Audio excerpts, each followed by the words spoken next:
autre sujet dans cette émission, ça concerne les habitats dans nos villes. La construction, cette construction anarchique qu'on remarque aujourd'hui, que ce soit dans la capitale, dans d'autres villes. Bon, vous prenez une voie, vous allez vous déboucher dans une maison ou dans une chambre sur des gens, Ferdinand. Non, je pense que c'est un sujet assez préoccupant. Vous savez que les villes dans nos pays africains, en tout cas les villes modernes aujourd'hui, ont une touche occidentale, si je peux le dire ainsi. Il y a eu la colonisation, et puis après les villes ont commencé par naître. On en a fait de certaines des capitales. Parfois c'est le colon qui s'installe, qui détermine les premières, je ne sais pas comment on appelle ça, les premières structures de la ville. Il y a le quartier administratif, il y a peut-être un WAF quelque part, il y a les hôtels et tout ça. Et donc la ville de Lomé naturellement tire aussi, elle aussi, son origine de cette colonisation allemande-là. Bon, il y a encore les traces qui sont là, les cimetières et tout ce que ça arrive. Après, les villes aujourd'hui, c'est un défi. Et ça sera toujours un défi pour l'avenir. Et les gens qui l'ont compris dans leur pays très tôt sont en train de maîtriser le cadre d'évolution de ces villes-là. Il y a plusieurs études qui sont là, que vous pouvez retrouver sur Internet, sur ce que les villes africaines seront d'ici 2050, 2030, 2100. Et c'est un défi majeur parce que quand une ville s'agrandit, c'est un certain nombre de défis pour les gouvernants. Il y a des infrastructures socio-éducatives qu'il faut mettre en place. Il faut amener l'eau, l'électricité, il faut mettre l'assainissement et tout ça. Mais il se fait que notre capitale, Lomé, semble être une ville mortelle, si je peux le dire ainsi, en termes de développement maîtrisé, d'un schéma directeur, d'une certaine, je ne sais pas comment on appelle ça, d'un développement véritablement maîtrisé. On a une image de l'ancienne ville, qui est tout au bas de la lagune et tout ça, les services administratifs, les marchés et tout. Après, la ville s'est agrandie sur le plateau de Tekouin, on a l'hôpital, on a les quartiers comme Forever, et puis après Tchoumassé, tout ça qui a évolué. Et puis, on remarque que la ville de Lomé, il n'y a véritablement pas, je ne dirais pas qu'il n'y a pratiquement pas de plan directeur, mais la ville s'agrandit d'elle-même, dans l'anarchie totale. Les quartiers se créent d'eux-mêmes. Les gens construisent les maisons comme ils veulent. Il n'y a pas de... On ne peut pas dire que dans ce quartier, on impose un modèle de construction. On ne peut pas dire dans ce quartier, on amène d'abord l'eau, l'électricité, on trace les rues avant de vous installer. C'est les gens eux-mêmes qui s'installent, qui cotisent de l'argent pour tirer les poteaux de la sécurité, s'ils ont les moyens, pour faire des forages parce qu'il n'y a plus la tête d'eux-mêmes qui vient dans les quartiers, et puis pour faire la sécurité. Donc dans ces conditions-là, on voit bien que Lomé s'agrandit depuis des années. Nous qui avons grandi à Lomé depuis l'enfance, on a vu comment Lomé a commencé par s'agrandir et ce que Lomé est devenu aujourd'hui. Mais la ville est en train de s'agrandir dans l'anarchie totale. Et on a l'impression que quand vous prenez la ville, surtout vous allez dans la périphérie, il n'y a rien d'organisé. Chacun s'installe, chacun construit ce qu'il veut. Moi, je n'ai pas assez d'argent, j'ai fait un 2 chambres salon, l'autre a de l'argent, il fait 3 niveaux, il me regarde dans ma maison. Il n'y a pratiquement rien d'organisé. Et cela est vraiment inquiétant et cela va poser des problèmes demain. C'est d'ailleurs parce que rien n'est organisé que quand il pleut, on a des inondations partout. Voilà la triste réalité de notre capitale et de nos villes secondaires.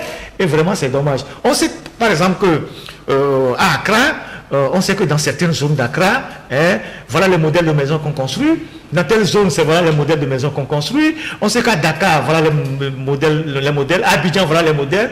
Au Togo, les modèles uniformes, vous ne les trouvez qu'à la caisse. La cité de la Renaissance qui est en train d'être construite, et puis dans quelques cités qui ont été construites avant, les CITO, qui sont des projets de particuliers. À part ça, ça construit comme on veut. Et on prend, et la ville s'étend en surface, mais elle ne s'étend pas en hauteur. Et à un moment donné, il va y avoir suffisamment de problèmes dans cette ville-là. Donc, moi, c'est ce que je peux dire par rapport à la ville de Lomé. Et c'est vraiment bien dommage parce qu'il n'y a pas fondamentalement un débat. Et malheureusement, c'est chez nous qu'on forme les architectes et les urbanistes. Les hameaux, c'est chez nous. C'est chez nous. Ce n'est pas qu'on n'a pas de compétences. On a des compétences. Mais ces schémas conforment les gens, mais on ne les utilise pas, on ne sollicite pas leur expertise pour vraiment faire de Lomé une ville vraiment agréable à vivre. Voilà. Merci beaucoup, Ferdinand. Et aujourd'hui, peut-on être fier de notre capitale Lomé par les conditions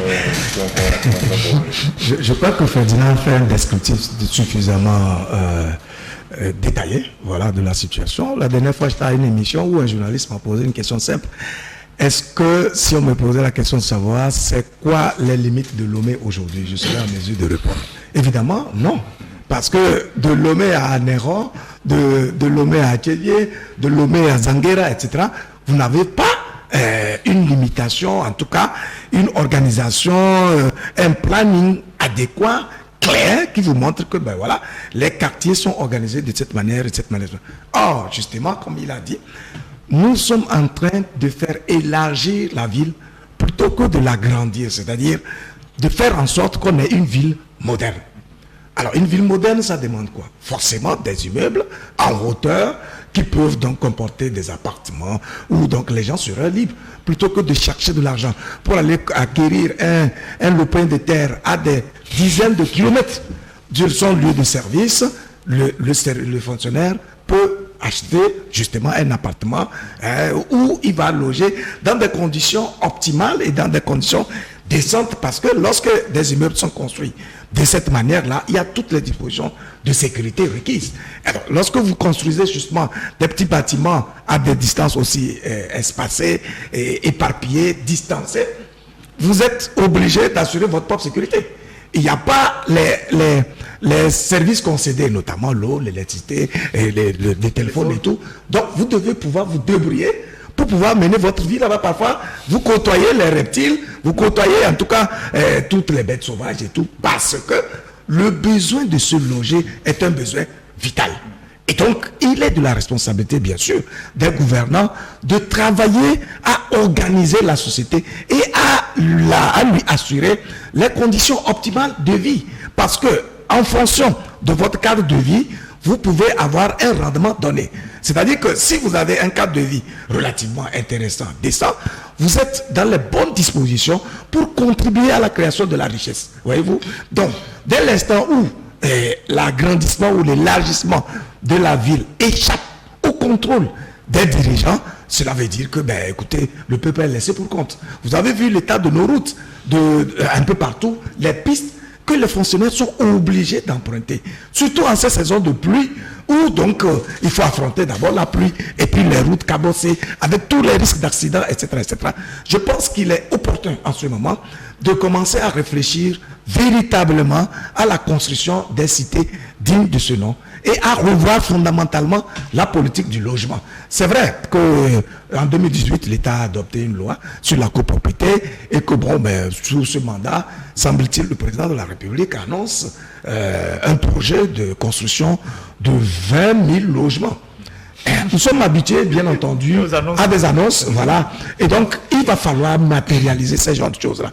On comprend aisément qu'avec les difficultés actuelles, qui sont, dont les causes sont en bonne partie exogènes, l'État ne puisse pas avoir les moyens de pouvoir dérouler une politique visionnaire en ce qui concerne le logement, pour qu'on puisse dire, bon, mais il va peut-être raser des villes, des quartiers pour construire des logements décents avec toutes les commodités requises. Mais il est de la responsabilité du gouvernant d'initier une politique qui peut permettre à des opérateurs privés de pouvoir voir l'immobilier comme une opportunité et donc de mettre les moyens privés et de construire des cités qui peuvent être mises à la disposition donc des fonctionnaires, en tout cas des agents, qui ont un revenu constant, même si les moyens, donc avec les infrastructures que l'État va mettre à disposition, les services concédés, la voirie, etc., ça peut apporter, ça peut contribuer à amortir les coûts des appartements ou en tout cas des immeubles qui seront construits, de manière que on commence à voir de façon claire la politique du logement et que nos citoyens togolais puissent bénéficier en tout cas des cadres décents et opportuns de logement. Autrement, nous allons vivre tout en consommant de façon aussi grave nos terres qui auraient pu servir à l'agriculture. Aujourd'hui, on parle de la vie chère, là. Il n'y a plus de production agricole, il n'y a plus rien. Même les industries, on les construit où? On n'a pas d'espace pour le faire. Donc ça veut dire qu'il faut commencer à initier une certaine réorganisation de la société de manière à économiser les espaces dont nous disposons. Pourquoi? Simplement parce qu'aujourd'hui, lorsque vous menez une petite étude, vous constatez que le Togo est le pays qui a la plus forte densité de la sous-région. Vous prenez un pays comme la Côte d'Ivoire, sa densité actuelle est de 80 habitants au kilomètre carré. Ça veut dire que l'occupation de terre n'est pas aussi élevée. Le Ghana c'est 126, le Bénin c'est 109, le Burkina Faso c'est 64, le Niger c'est 19, le Mali c'est 16 habitants au kilomètre carré. Mais nous ici, nous sommes déjà à 152 habitants au kilomètre carré. Ça veut dire que nous sommes en train de consommer suffisamment les terres qui sont à notre disposition. Alors qu'il suffit d'une réorganisation et d'une utilisation judicieuse de ces espaces-là pour être en mesure de capitaliser la terre et donc de produire de la richesse qui va servir donc à la population. Merci beaucoup Luc. Et Ferdinand, pour faire ça, pour faire ce plan directeur à reconstruire la ville de Lomé, on ne va pas faire des victimes? Mais on est obligé de faire des victimes. Quand vous voyez les photos de Kigali, il y a 20 ans, on a dû raser presque toute une ville pour construire le Kigali qu'on a aujourd'hui. Des quartiers sont partis. Et quand vous allez au Burkina, à Ouaga, il y a ce qu'on appelait le projet Zakaz, qui a détruit tous les quartiers, on a rasé les gens, on les a relogés ailleurs pour moderniser la ville. Vous voyez. Et donc, à un moment donné, il faut sortir de l'archaïsme pour organiser une ville. Je vous donne des exemples qui sont banals, mais qui sont frappants, qui concernent même les autorités. Vous voyez, par exemple, quand vous descendez à l'aéroport international de Lomé, est-ce que vous connaissez une voie qui est aménagée véritablement, qui est une voie express qui vous conduit à la présidence à la plage? Non. Vous n'en avez pas. Vous n'en avez pas. Vous n'avez pas une voie digne de ce nom, bien construite, organisée, un boulevard qui vous amène à la plage. Quand des invités arrivent chez nous et qu'on descend à la colombe de la paix, comment on ne peut pas passer la rue de France? C'est-à-dire dans le sens droit pour aller en ville, parce que c'est une bretelle de pavés dans un quartier extrêmement sale. Donc nos invités ne peuvent pas être conduits dans ce quartier-là. On bloque la voie de Décon qui devient une seule voie pour que le président et ses invités descendent jusqu'à Décon pour continuer vers la présidence. Ça n'a pas de sens. Ça n'a pas de sens. C'est une honte. C'est vraiment une honte. Il faut par exemple à partir de la lagune, après, en descendant de la colombe, casser jusqu'à Décon. Casser à partir de la droite jusqu'à Décon pour faire une route et une grande voie aménagée pour arriver jusqu'au boulevard. Si on ne peut pas casser le boulevard pour aller jusqu'à la plage, au moins en atteignant le boulevard, comme le boulevard est circulaire, à partir du boulevard circulaire, on peut rejoindre la présidence. Je ne sais pas si vous voyez. Alors, lorsque vous descendez de l'hôpital, après l'hôpital, la Légion, tout ça, Oui. vous n'avez pas une voie véritablement aménagée qui vous conduit directement au boulevard. Normalement, la voie telle qu'elle est large à partir de la descente de l'hôpital, elle devait continuer comme ça jusqu'au boulevard. Maintenant, quand vous prenez Bekota pour descendre vers le marché de Baie, il n'y a pas de voie aménagée, réellement. Par exemple, vous allez à Abidjan, où ils ont le même système lagunaire que nous. Ils ont fait des ponts, des échangeurs, tout ça pour rejoindre la ville de part et d'autre. Parce que par exemple, vous avez le plateau de Técoin à partir de l'hôpital jusqu'à comment on appelle le lycée de Técoin, le camp héritier. C'est une partie en hauteur de la ville. Normalement, en étant en hauteur de la ville, pour descendre vers le bas, il faut des ponts. Il faut des ponts. Maintenant, quand vous prenez Fiaka, la voie qui sort derrière le commissariat du 3e arrondissement, c'est une voie qui va jusqu'à Corée-sur-Loire, qui sort jusqu'à Kougon. Normalement, à partir de Fiata jusqu'à Kougon, on devait faire un boulevard. On casse tout. Les balles qui sont sales tout autour là, on casse tout ça, on fait une voie, on passe TP3 là-bas jusqu'à Kougon. De telle sorte que celui qui vient de Cotonou, s'il n'a rien à faire au port, il vient directement dans la ville et il laisse le port. Celui qui va au port, il prend la côtière, il va au port. Et donc, la voie côtière sera plus ou moins aérée. Donc, la ville aura quand même le visage d'une ville où on sent que les voies sont aménagées et il y a véritablement un projet, il y a tout. Je ne sais pas si vous voyez. Maintenant, il y a un souci majeur dans la partie basse de Lomé. La lagune, elle a été asséchée. Elle a été asséchée. Pourquoi elle a été asséchée? Elle ne devait pas être asséchée. Normalement, dans une ville, Ces systèmes de plans d'eau qui sont des lagunes sont des plans d'eau qui participent à l'embellissement de la ville. Vous allez partout dans le monde entier, on aménage des berges, on fait des canalisations, on fait de grands hôtels, et puis il y a par exemple des petites vedettes, des navires des bateaux de plaisir qui passent là-dessus. On a aménagé, on a asséché la lagune juste pour des raisons politiques. C'est vrai qu'à l'époque, on a dit oui, que c'est pour assécher parce qu'il y avait des moustiques et tout ça. En réalité, ce n'était pas pour ça. Dans les autres capitales, s'il n'y a pas de moustiques, mais les gens aménagent. On a fait ça parce que, si vous observez bien, la partie qu'on a asséchée de la lagune et qui cause les problèmes d'inondation dans la ville de Lomé, en tout cas dans la partie basse, c'est la partie qui quitte juste la place Bonquet pour s'arrêter au camp Hérité. Pourquoi? Parce qu'il y a des gens qui vivaient au camp Hérité. Et par expérience, des gens, quand il y avait Sylvanus Olympio, qui ont tenté de déstabiliser le Togo, sont rentrés du Ghana en nageant dans la lagune. Vous entendez ce que je vous dis? Les gens ont nagé du Ghana pour rentrer au Togo par la lagune pour mener des actions malveillantes. Donc, cette expérience a fait que les autorités militaires qui étaient autour de Yadé m'ont dit, nous ne voulons pas prendre de risques, c'est là-bas que tu vis, il faut assécher la lagune. On n'a pas réfléchi plus que ça. Et vous allez voir que quand vous arrivez derrière le camp Hérité, on a asséché, mais on a monté ça. On a mis beaucoup de sable pour monter ça. Alors ce système aujourd'hui est en train de créer des problèmes à la ville de Lomé. Et donc, si on a un projet ambitieux pour réaménager la ville de Lomé, il faut par exemple déplacer le camp Hérité. Et depuis le camp Hérité jusqu'au quartier Badago, tout ça là, il faut le réaménager, il faut casser, déplacer les gens, les reloger et faire un grand centre dans la ville de Lomé. Vous allez voir que la ville va changer de visage. Qu'est-ce qu'on fait avec une caserne en pleine ville comme ça? On n'en a plus besoin en réalité. Je ne sais pas si vous voyez, c'était les fantasmes des Adémor qui croyaient que bon, le Ghana va nous attaquer, le Bénin va nous attaquer, il avait mis les camps un peu partout. En réalité, aujourd'hui, on n'en a plus besoin. Il faut aérer la ville de Lomé. Si demain, par exemple, vous décidez dans la ville de Lomé de construire, par exemple, un second stade, de Lomé vers Zanguera, vous construisez ça où? De Lomé vers Djabélé, vous construisez ça où? De Lomé vers Bogan, vous construisez ça où? Il n'y a pas de place. Il n'y a pas de place parce que toutes les réserves administratives ont été vendues par des fonctionnaires véreux en complicité avec des gens. Il y a une carte que monsieur m'a amenée ici, qui m'a montré toutes les réserves administratives de la ville de Lomé jusque dans les quartiers Legba-Sitou qui ont disparu. C'est de larges réserves que l'État, c'est des domaines que l'État a réservés.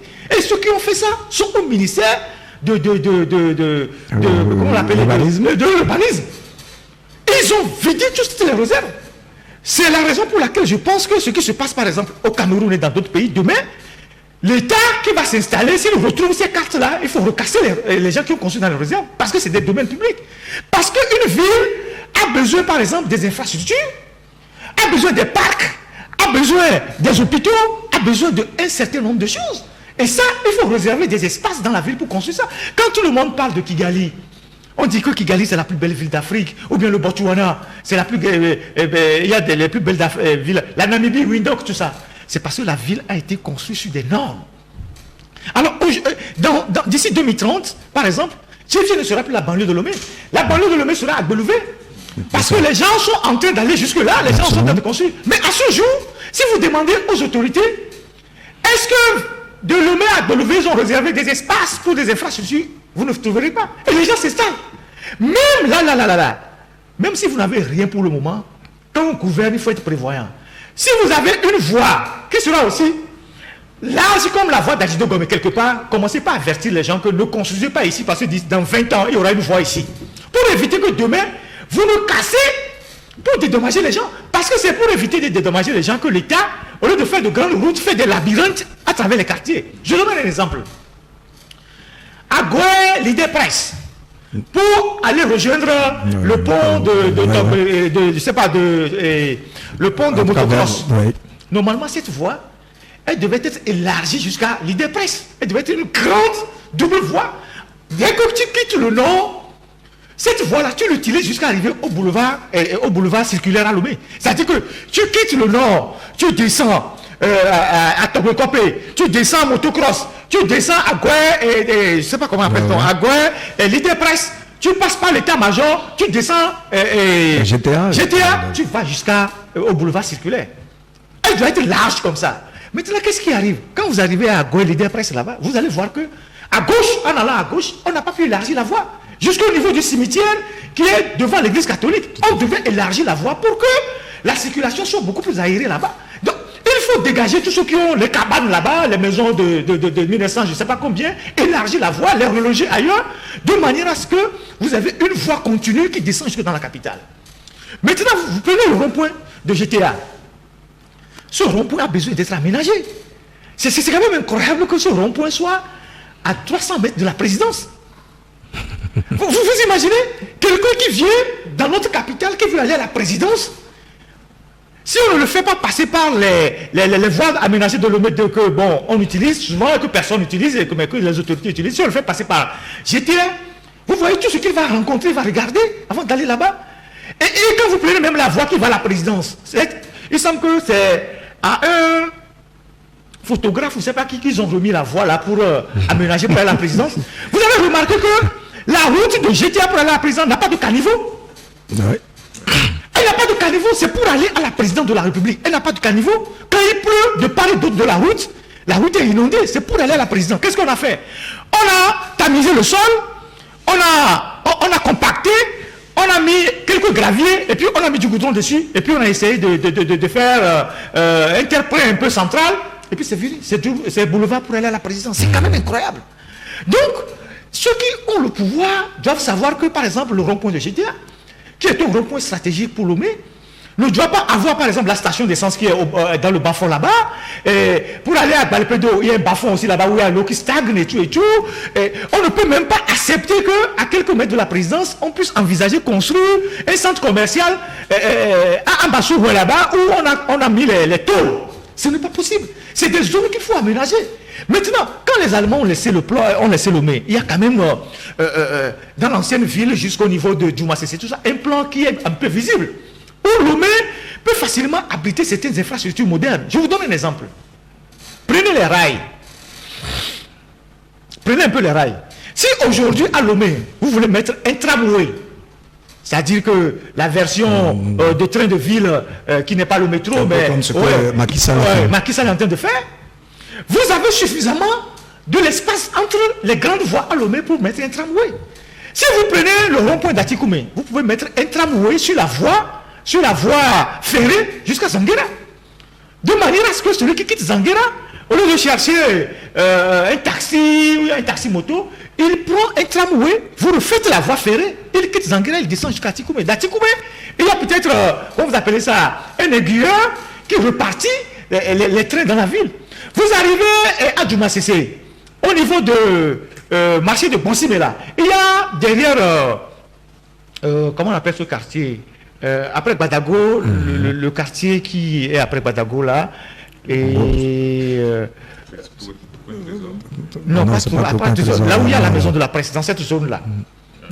Vous voyez les rails qui vont jusque derrière, ça crée un triangle là-bas. Dans le marché de Bonsimé, il y a un triangle où les gens à côté tuent les animaux là où on allait ramasser les bœufs des gens, les moutons des gens là. Voilà. Dans cette zone là, on peut créer, on peut faire de cette zone par exemple une gare, on peut dégager toute cette zone pour faire une gare par exemple, où tous les tramways viendront changer à Lomé. Le tramway qui va vers peut-être Bekouta ou c'est pas Pougan, il y a la voie pour y aller. Donc la ville, dans une certaine partie, était déjà vraiment aménagée. Il suffit juste de mettre les infrastructures. Mais il n'y a rien qui se passe. Donc aujourd'hui, qu'est-ce que les Togolais font?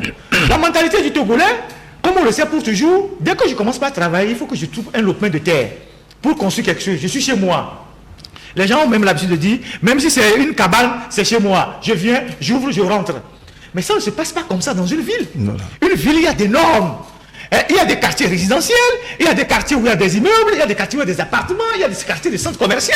Et puis après, naturellement, dans toute ville, il y a des bidonvilles, il y a des quartiers populaires où bon, les gens essaient de s'installer anarchiquement. Et puis après, on essaie de voir si on peut réorganiser le système d'aménagement dans le quartier. Par exemple, le quartier de Nima Accra, c'est un quartier qu'on essaye de moderniser depuis des années. Aucun président n'a réussi à le faire au Ghana. Mais quand vous arrivez à Accra, vous savez où se trouvent les appartements, vous savez où se trouvent les résidences, les résidences des fortunés, les résidences de la classe moyenne, les résidences de ci, les résidences de ça. Mais Lomé ne présente pas cet aspect. Et c'est quand même dommage.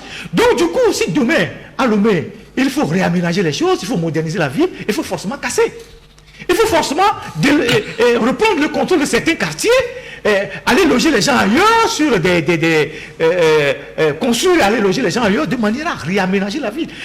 On parle du Grand Lomé. Regardez aujourd'hui, Lomé est ceinturé par des villes comme Aléo, des villes comme Vogan, des villes comme Tchévier, et bientôt, Azanou, et tout ça vont se développer. Mais est-ce qu'il y a aujourd'hui un plan d'ensemble pour mettre toutes ces localités qui enserrent Lomé dans un mouvement d'ensemble, de manière à ce que de Lomé à Tchévier, vous avez une autoroute, de Lomé à Vogan, vous avez une autoroute, de Lomé à Kbalimé, vous avez une autoroute, et puis après, il y a les voies secondaires. Il n'y en a pas. À côté ici, Bénin, Talon est en train quand même de faire des efforts, quelquefois qu'on puisse le reprocher. Et il a lancé de grands projets d'assainissement, de manière à ce que les quartiers de Cotonou que nous connaissons, les Bégamé, les Akpakpa, les Tokpa, tout ça là, vous allez aujourd'hui, il n'y a plus d'inondation.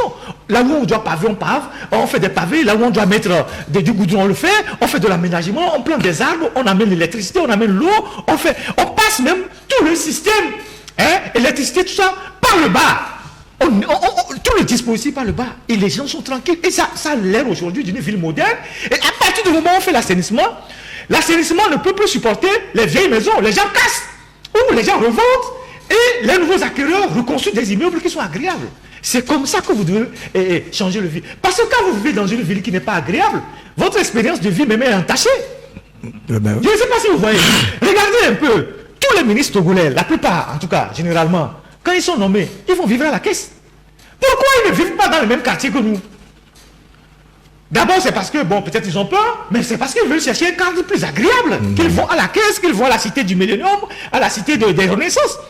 Ils sont donc conscients que là où ils vivaient avant, ce n'était pas véritablement agréable.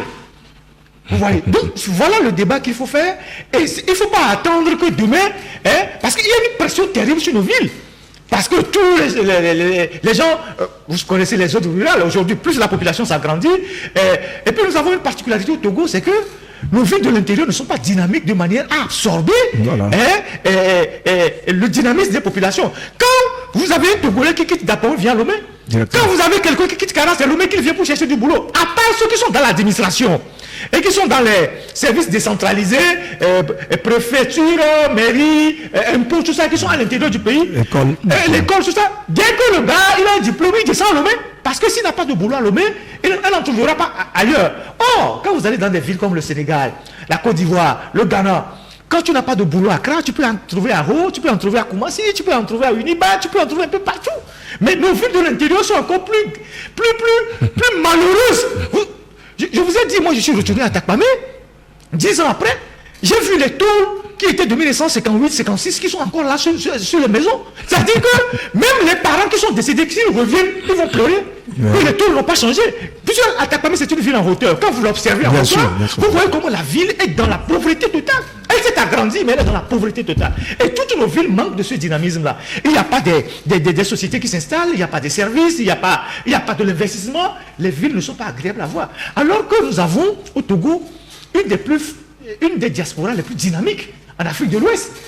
Et on peut décider, par exemple, en attirant la diaspora, on peut faire des projets. Je donne un exemple. Je prends la ville de Sokolé. On sait que beaucoup de nos frères Tém sont partis à l'extérieur. On peut dire, nous voulons construire une nouvelle ville à Sokolé pour joindre l'ancienne ville. Nous allons faire de l'aménagement, de l'espace, tout, concéder des terrains, faire des plans modernes et demander à la diaspora d'investir. Dans 10 ans, Sokolé va changer d'aspect. Vous mettez un petit aéroport, vous mettez un truc, ceci, la ville va changer. Parce que tous ceux qui sont partis de l'extérieur, qui sont partis à l'extérieur, vont vouloir revenir dans leur pays et faire de l'aménagement et construire. Lomé, tout autour de Lomé, vous faites des plans, à Néro, Vogan, à Belouvé, vers Badja, vous faites des plans, vous demandez à la diaspora d'investir dans de nouvelles constructions, des projets, les gens vont investir. Mais qu'est-ce que des gens font dans notre pays? Des gens qui ont la responsabilité de gérer les affaires publiques, ils sont beaucoup plus dans le bradage du patrimoine foncier. C'est eux qui vendent les réserves. Il y a des bagarres. Dès que quelqu'un devient ministre, à son départ, vous allez voir qu'il a 100 lots ici, il a 50 lots ici. Et ça devient de la spéculation. Les fonctionnaires même qui sont dans ces ministères sont devenus plus riches, même que le pays. Les gens qui sont dans l'administration cadastrale et fiscale, on ne peut pas compter leur terrain. Alors qu'ils sont contraints normalement à déclarer leurs biens. C'est pas normal. Voilà comment le pays évolue. Et forcément, une ville qui évolue comme ça, demain il y aura des problèmes dans la ville. Aujourd'hui, il y a déjà des problèmes, les gens ne l'observent pas. Et plus vous vous occupez de façon anarchique les espaces qui sont dans la ville, plus vous bloquez l'eau, vous bloquez l'espace à la circulation de l'eau. C'est pour ça qu'il y a des inondations. Puisque l'aménagement, l'assainissement ne suit pas l'installation des populations. Du coup, vous construisez une maison ici, quand Dieu construit pour lui à côté, quand l'eau ne trouve pas de chemin, l'eau se retrouve dans la rue et vous n'avez pas de rue pour rentrer chez vous. En tout cas, cette alternative un dossier contre les gens et ça lui a valu des sanctions pour 4 mois. Voilà. Malheureusement. Parlons des victimes. Oui, ça dit qu'en fait, on ne peut jamais faire d'omelette sans casser les choses. Ça, c'est un. Mais surtout aussi, mais à quoi cela sert-il d'avoir un petit rameau au cœur de la ville et au moment où on te propose par exemple d'aller peut-être à 20 km, je ne sais pas, où on t'aménage un cadre plus agréable, avec des rues bien aménagées pour que tu rejoignes ton lieu de service. Mais je crois que le choix est clair. Donc il ne sert à rien de laisser des bidonvilles au plein cœur de la ville, et laisser des maisons, de vieilles maisons, sans plan, sans construction, sans rien, et dire qu'on a une capitale. Avec des sols rouillés. Voilà. Ça dit qu'on n'a même pas besoin. Ici, nous sommes à Bassadi. Tout à fait. Tous les avions qui décollent là, c'est sur nos têtes ici. Voilà. Quand vous décollez la journée à Lomé, et vous voyez les tôles qui sont dans ce quartier-là, oui, mais c'est scandaleux. Tous ceux qui viennent au Togo, tous ceux qui viennent au Togo, quand vous voulez atterrir, vous atterrissez de là, ou parfois vous atterrissez comme ça. Mais la plupart des avions qui décollent, ils décollent face à la mer. Tout à fait. C'est une question de pression du vent. Mais quand vous décollez là, la première image que vous avez du Togo, c'est les tôles de ce quartier-là. Oui, est-ce que c'est normal? Tout à fait. C'est des tôles. Et nos autorités décollent tous les jours. Ils voient ça.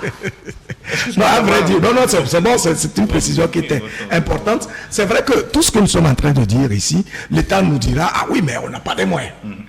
Très bien. Ça, ce n'est pas un souci. La vérité, voilà. La vérité, c'est quoi? C'est de créer le cadre législatif incitatif nécessaire qui permette aux gens d'investir tout simplement. Lorsque des privés ont par exemple des projets de construction de cités, en tout cas d'immeubles de haut standing, qui peuvent comporter des appartements, que l'État se dispose au moins à amener les services concédés, à pouvoir faire ce qu'ils appellent les VDR. À faciliter les processus d'immatriculation des terrains, etc. Le permis de construire, les processus. Bref, l'État doit pouvoir comprendre que oui, on comprend qu'il n'est pas des moyens, mais on ne peut pas comprendre qu'il ne puisse pas être en mesure de libérer les énergies dans ce domaine-là, en facilitant justement l'investissement dans l'immobilier et avec un accompagnement conséquent en ce qui concerne les voiries et puis les réseaux divers. Donc, ça veut dire tout simplement que c'est une question de vision, c'est une question d'organisation, c'est une question de management et même de leadership. Si vous avez la vision en question et vous avez des projets, vous avez vraiment des projets très intéressants dans le domaine de l'immobilier, vous ne pouvez pas manquer d'opérateurs économiques, d'hommes d'affaires qui puissent investir dedans. Pourquoi? Parce que justement le besoin est là. Le Togo compte beaucoup de fonctionnaires de l'administration privée comme publique qui aspirent à avoir quand même un cadre décent de vie. Est-ce que voyez-vous? Donc, lorsque vous êtes obligé d'aller chercher un lopin de terre avec tous les problèmes à la périphérie d'Angoé ou bien un peu partout, avec des problèmes de justice, de double vente, etc., le fonctionnaire serait plus à l'aise à acheter un appartement dans un cadre déjà bien organisé et à y rester tout simplement. Donc ça veut dire tout simplement que l'État, sa responsabilité, c'est d'avoir la vision. Ensuite d'initier des projets dans ce sens-là et d'encourager les investisseurs privés. Il a parlé de la diaspora qui est très dynamique. Je pense que la diaspora contribue à une hauteur extrêmement élevée à la vie de beaucoup de citoyens dans notre pays. Voilà, ça a des coûts de milliards.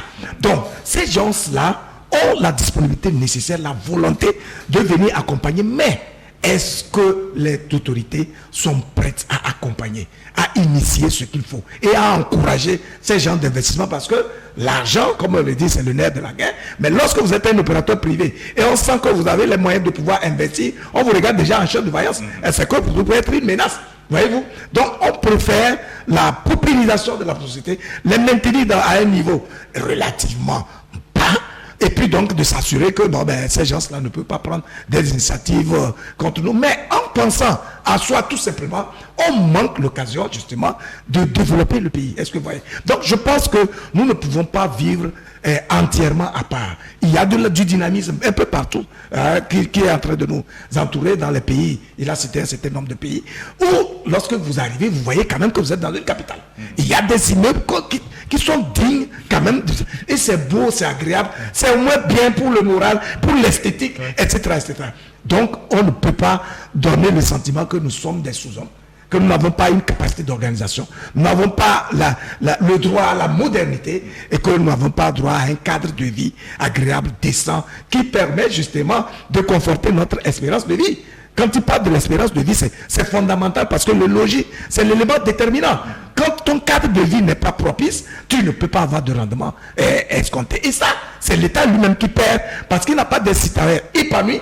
Donc, du coup, eux, ils craignent des frustrations, des manquements, des carences. Ils ne peuvent pas avoir la fertilité nécessaire. Ils ne peuvent pas avoir l'inspiration qui leur permette de contribuer au meilleur devenir du pays. Donc je crois que c'est un besoin vital pour notre société et c'est dans l'intérêt même des dirigeants eux-mêmes de voir ce qu'ils doivent faire pour encourager les opérateurs privés. Si l'État n'a pas les moyens, bon, ça on peut lui pardonner. Parce que les moyens dont l'État peut disposer doivent toujours venir du peuple, puisqu'il ne vit que des taxes et des taxes de douane, des impôts et puis des services concédés, à partir desquels il génère son argent. Donc ça veut dire que même ses ressources, sa capacité de production dépend du cadre de vie qu'il donne à ses propres citoyens, de manière que ceux-ci se sentent en confiance et qu'ils s'investissent davantage à créer cette richesse dont nous avons besoin, et tout en assurant donc l'organisation dont nous avons besoin pour moderniser nos villes et agrandir nos sociétés. Je voulais rajouter que il y a une espèce de honte qu'on a souvent lorsque on voit Lomé et on voit les autres capitales. Lomé a l'allure d'un gros village. Et il y a même un journal, je ne t'écoute pas, qui disait que le Lomé a l'image, est construit à la taille d'homme. C'est-à-dire qu'il n'y a que des petites villas, des petits bâtiments disparates avec des vieilles tours, comme il a dit. Voilà, Lomé ressemble à un gros village. Quand on le dit, ce n'est pas pour choquer des gens. Parce qu'on a des éléments de comparaison. On voyage beaucoup, on a des expériences et tout et tout. Et on sent même que même dans la périphérie, ou bien parfois, certains endroits où l'État même veut déplacer par exemple une partie de l'administration, il n'y a même pas d'aménagement. Vous prenez par exemple le GTA, tous les immeubles qui sont en train d'être construits là-bas, à partir de l'OTR jusqu'aux les banques, tout ça là, vous allez voir que les gens s'installent dans l'anarchie. Il n'y a pas un aménagement des rues. Par exemple au Ghana, quand on veut faire ce genre de projet, on fait d'abord les rues. Voilà. On goudronne les rues. On met l'électricité, on met le téléphone, et puis après, chacun vient prendre sa part. Et il construit l'immeuble. C'est ça qu'on appelle les services concédés. Exactement. Voilà. Mais ce qui se passe au GTA là-bas, à partir de l'hôtel pour aller, c'est comme, je sais pas, les gens font du charcutage, c'est comme une viande. Chacun vient, il coupe sa partie, il dit, bon, on va mettre l'immeuble là ici, l'autre vient, il va mettre l'immeuble là ici. Entre les deux immeubles, vous voyez ce qui se passe. Mais allez là-bas, regardez.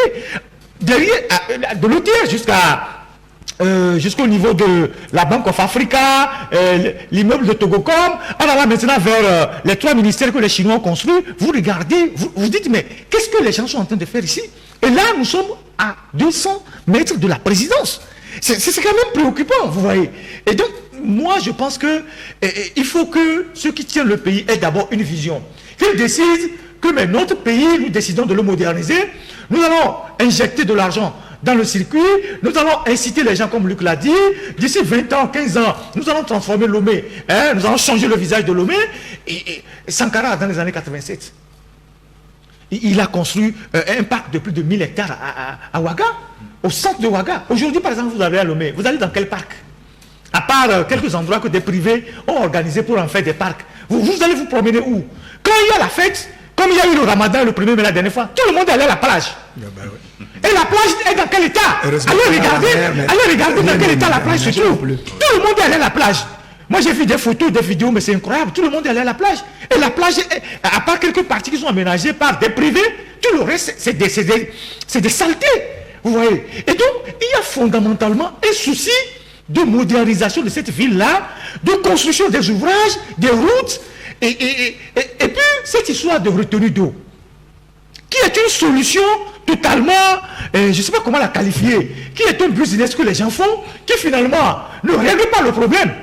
Parce que au départ, Lomé avait des dispositions pour canaliser l'eau jusqu'à la mer. Quand vous allez dans les systèmes de Boka, vous allez à Nikonakoué, mais il y a des canalisations profondes qui envoient l'eau depuis la lagune jusqu'à la mer. Mais qu'est-ce que les gens ont fait? Toujours pour des raisons politiques et de sécurité, ils ont fait la route sur les canalisations. Parce que en 86, ça veut dire qu'on a vu des terroristes qui étaient dans les canalisations. Donc on a bouché les canalisations. Et aujourd'hui, quand il pleut, l'eau n'a pas d'espace pour partir dans la mer. Vous avez une ville comme Lomé où la partie sud, il y a la lagune, il y a la mer, et la partie nord, où il y a la vallée de Thévier, la vallée du Zior. Est-ce que cette ville peut être inondée? Non, non. Si vous canalisez l'eau des gens qui sont dans la partie nord vers le Zion, vous canalisez. Les gens qui sont dans la partie sud, vous canalisez vers la lagune. De la lagune, ça va à la mer. Et ça, c'est un travail de professionnel. Et que des gens doivent avoir une vision. Mais vous voyez comment la ville est laissée à l'abandon. Chacun fait ce qu'il veut. Et vous avez des routes, les lampadaires même ne s'allument pas. Il n'y a rien. Et c'est quand même... Dites-moi aujourd'hui, à part la voix d'Adjido Gomé qui est en train d'être faite, et sur lequel même il y a beaucoup de reproches à faire. Je ne sais pas si vous voyez. Je ne veux pas parler de reproches en termes de ce que l'entreprise fait, mais de la conception même de la route.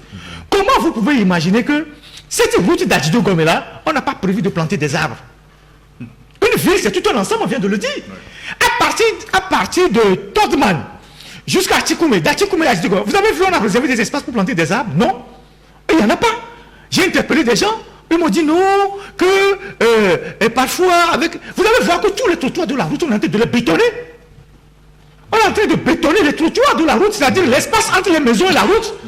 Ça veut dire qu'on n'a pas prévu de planter des arbres. Est-ce que c'est normal que dans une ville et dans une capitale comme le Togo, on puisse faire cette grande route-là sans prévoir des endroits pour planter des arbres? Ça n'a pas de sens. La route qui quitte la station d'Agbalé-Pédogon, et qui a été faite par Seco BTP à l'époque, qui va Carrefour Bodjona jusqu'à Gouassieye. Pourquoi, par exemple, on n'a pas prolongé cette route-là du carrefour de la station d'Agbalé-Pédo jusqu'au GTA pour enlever les pavés bizarres là que le génie militaire a fait pendant plus de combien d'années là-bas? Et cela aurait eu le mérite, par exemple, cela aurait eu le mérite d'uniformiser la route et de régler les problèmes d'inondation qui se posent là-bas tout autour de la route. C'est vrai qu'il y a une retenue, mais elle est débordée tout le temps. Quand vous fouillez très bien, on vous dira qu'en réalité, ça a été budgétisé. Puisque lorsqu'on faisait la route là, on est allé écrire sur le mur des gens qu'on va élargir la route. Mais la route est venue s'arrêter au carrefour de la station d'Agbalé-Pédo.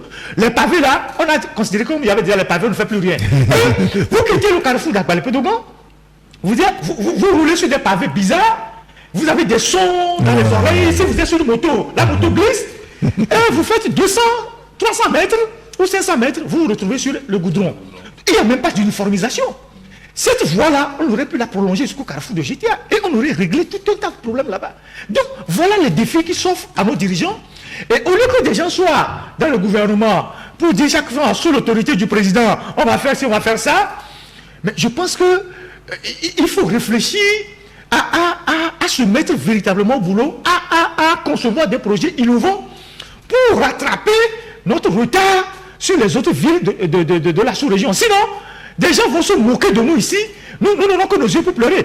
Avant, on se moquait des gens en disant que bon, le Niger, tout ça. Vous allez aujourd'hui à Niamey, vous allez voir les voies qui ont été construites à Niamey. Vous allez voir Bamako, vous voyez les voies qui ont été... Ouaga, même les cités. Oui, les cités. Et quand vous arrivez à Lomé, où les gens viennent chercher leur argent, leurs produits, vous n'avez pas de route. Et c'est nous qui bombons le torse que bon, nous, voilà, ça va, on est bien. Voilà le problème auquel nous sommes confrontés dans le pays. Et la responsabilité, comme Luc l'a dit, c'est les dirigeants, c'est les responsables qui dirigent le pays. C'est à eux de fixer le cap de définir les critères, et après le privé, il vient, si les gens ont de l'argent, ils investissent. J'ai remarqué quelque chose depuis quelque temps à Lomé, surtout dans le quartier Forever. Il y a des expatriés, je pense, c'est des Libanais ou des gens, qui rachètent des anciennes maisons, qui les reconstruisent vers le LCF là, qui les reconstruisent de façon moderne et qui les vendent. Tout à fait. Je pense que des projets comme ça, il faut les encourager. Absolument. Il faut les encourager. Ils rachètent des anciennes maisons, ils les reconstruisent et ils les vendent. Voilà. Et il faut encourager des choses comme ça. Moi, j'ai remarqué ça. J'ai posé des questions aux gens. On m'a dit que c'est des expatriés qui font ça. Ils construisent et puis ils vendent. Donc, il faut aller dans un système comme ça qui nous permet en réalité de réduire tout ce qu'on voit dans la ville de Lomé et de faire du cadre de vie qu'est la capitale un cadre assez agréable et de continuer ce genre de projet jusqu'à l'intérieur du pays. Balimé, Atakpamé, Mango, Dapaon, et Kara, et de faire en sorte que le citoyen partout se retrouve, et même s'il est dans 2 chambres salon, il est dans un cadre de vie agréable. Voilà.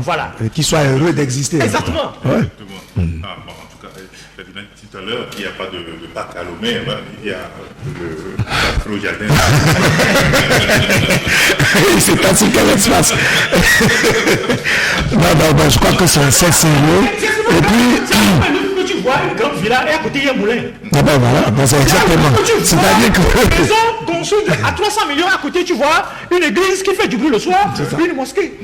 Non, mais il faut planifier tout ça. Et lorsqu'on parle même de raser des quartiers, mais il y a toujours des privés qui sont prêts à financer pour construire en tout cas des immeubles de haut standing et créer un cadre de vie extrêmement agréable. Donc ce n'est pas pour mettre tout sur les épaules de l'État, mais c'est l'État qui donne le cap, qui ouvre le là, et puis le reste, la dynamique est impulsée. Voilà, c'est tout.